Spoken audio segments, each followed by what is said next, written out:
বেশিরভাগ লোকেরই আসলে পা কাটা যায় হলো ডায়াবেটিসের কারণে বা সড়ক দুর্ঘটনায়। আসলে জন্মগত খুব কম হয়।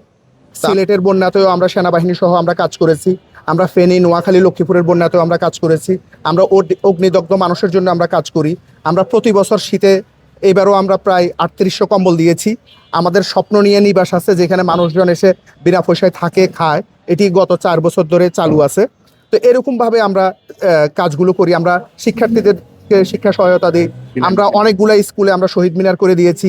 আমাদের স্বাবলম্বী প্রকল্প আছে। আমরা প্রায় 237 জনকে আমরা বিভিন্নভাবে স্বাবলম্বী প্রকল্পে সেলাই মেশিন, রিক্সা, ভ্যান এসব জিনিসগুলা দিয়ে আমরা সহায়তা করি। আমরা আসলে চেষ্টা করি মানুষের সহযোগিতা নিয়ে যত বেশি অসহায় মানুষের পাশে দাঁড়ানো যায়, আমরা এই কাজগুলোই করে যাচ্ছি গত 7 বছর ধরে। জানে যে আমরা এই কাজগুলো করি, স্বচ্ছতার সাথেই করি।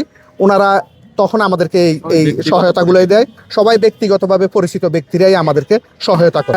কন্ডিশনের উপরে ডিপেন্ড করে, কিন্তু 5-6 মাস পরে মোটামুটি একটি পা লাগানোর উপযোগী হয়ে যায়। আছে তারা আপনার প্রায় কি বলে যে 15 দিন ধরে ট্রেনিং নিচ্ছে। কারো হয়তো আরো কিছুদিন বেশি সময় লাগে, কারো কম সময় লাগে। তো এক্ষেত্রে আপনি আমাদের একেবারে অনেকে আছে যে হয়তো পায়ের স্ট্রেংথ ভালো, তাদের কম সময় আপনার ট্রেনিং লাগে।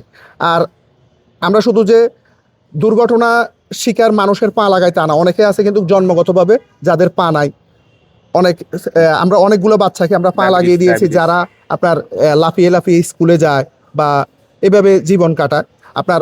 আর বেশিরভাগ লোকেরই আসলে পা কাটা যায় হলো ডায়াবেটিসের কারণে বা সড়ক দুর্ঘটনায়। আসলে জন্মগত খুব কম হয়। তা আমরা চেষ্টা করি যে এই মানুষগুলোকে আমরা সহযোগিতা করার।